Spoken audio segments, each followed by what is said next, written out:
Hello, friends. This is Pastor P. I want to share with you from Luke chapter 10, verse 41, the famous statement of Jesus as he says, Martha, Martha, you are anxious and troubled about many things.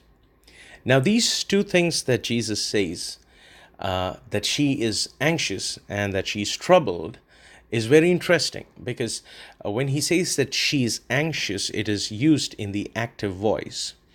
The word used is merimnao in the active. And when he says she's troubled about many things, the word used, terbazo, is in the passive.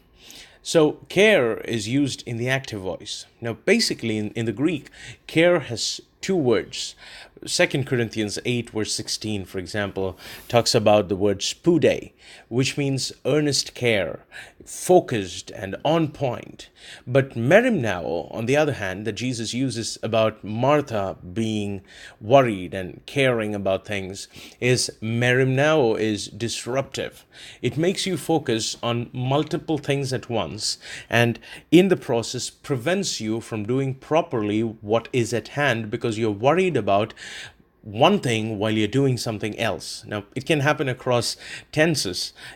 For example, some people are constantly worried about the past or the future, and so they allow the present to slip by them. Now, for example, when you're at home, you're thinking of the dress you will wear and worrying about it. But when you're dressing, you're thinking about becoming late.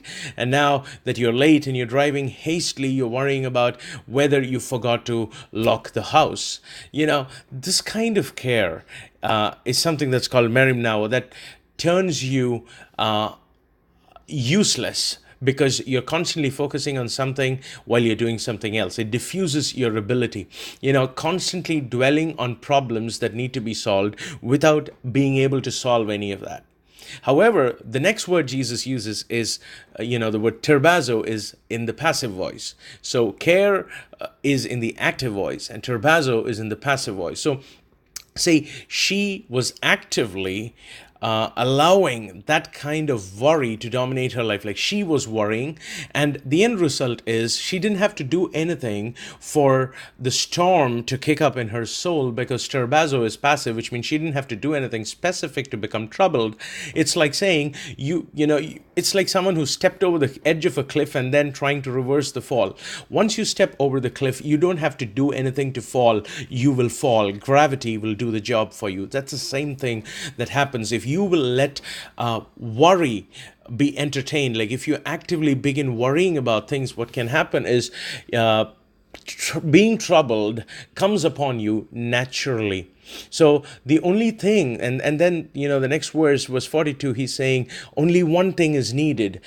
He's talking to Martha and saying, only one thing is needed. And he's saying the only thing that she needs now, because she actively worried into it. And then in the passive voice, we see the terbazo being used, that she is now totally troubled. Her soul is going through turbidity. She is angry. She's getting touchy. She's getting irate at Mary. And a whole plethora of things are coming out, to the point she comes and complains to Jesus to his face. Now, Jesus is saying, there's only one thing that you need. What she really needs is time with the word. It will diffuse the anarchy that those thoughts have caused in you. Jesus is saying Mary has chosen the good part. Now, see, we have to make an active, conscious choice of whether we will allow our minds to continue to go on undisciplined. Because, see, for example, one day you feel like you don't want to meditate scripture. It's not about how you feel or what you want. It has to be an active choice. Jesus is saying Mary made a choice. She chose the good part. Now, this is what Jesus is saying. If you choose to do this as a conscious decision, God will not let something derail you. It is interesting, though, that Martha, as a sidebar, I want to say this. Martha comes and complains to Jesus. Most often, our complaints don't go to him. We speak to each other when we want to complain. Remember the situation of the spies that were sent out to spy the land of Israel. They come back. They don't go talking to God. They come and talk to the people of Israel, and they make them afraid of going into Canaan. They won their argument, but they also won their debts. They probably thought that their wisdom prevailed over the stupid courage of Moses' right-hand man Joshua and his buddy Caleb. But this is what I want to tell you. These men were talking to people about the doubts they had. And the same while, you look at the disciples of Jesus, they see Jesus walking on the water. They're all afraid. They're all doubting. And then this one man, Peter, he decides to voice his doubt to Jesus instead. Instead of discussing with the disciples whether this is a ghost or Jesus, he decides to talk to Jesus. That's not what the spies did. The spies decided to talk to the people and ended up with an entire nation ending up in the wilderness. But let me come back here. Now see, Jesus is saying Martha, she had actively worried, and that ended up with her passively being a spectator as turbidity took over her soul, and she begins to get troubled. She begins to become negative. She begins to become angry at people who actually care for her. It might be happening to you too. But listen, this is a very interesting twist that I see in 2 Timothy 3 verse 16 and 17. That's a very famous passage that we know about, that all scripture is profitable for rebuke and reproof and teaching and all of that. And it says in verse 17 that the man of God may be perfect, equipped. But the word perfect over there is a very interesting word because it comes from the root word arti, and the word actually means fresh. Like just now, like we go to a bakery and ask if the bread is fresh. Was it baked today? Was it last week's bread, or did you just put it out of the oven? That kind of fresh. It also means being relevant, like just now.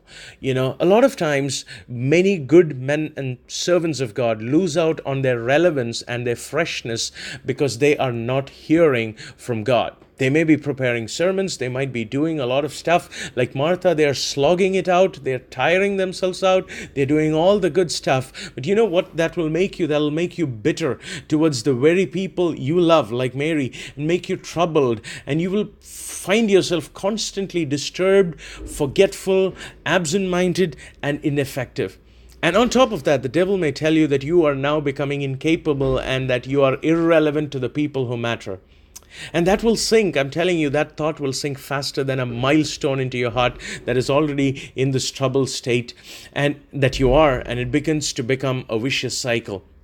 So let me tell you as I close, if you've already given into the care lie of the enemy, you cared about things, you worried about things, you wanted to solve things, you were a good person, but what happened was in the process, because you let multiple things dominate you and your thoughts, turbidity took over. Your soul began to go through a dark night, and now you're just constantly falling through that vacuum. Jesus is saying the one thing you need is the word, and that if you will make a conscious choice today, he can reset you. Because let me tell you, no matter what you face, God doesn't get scrubbed out of the equation. Your circumstances, your problems, no demons or your life situations can scrub God out of the equation of your life. He has chosen to be eternally entwined with you because he loves you. And so let me encourage you, if you've been going through that situation like Mary, going through that turbidity, get to the word and let him fix it. He can reset you. Maybe you took the choice of stepping over the cliff and now there is no choice. You're passively falling, but there is always hope. If you will choose to get to the word, it can raise you back up and reverse what you've gone through and set you on a peak and set you and propel you to soar into the heights God has for you. God bless you and have an amazing day.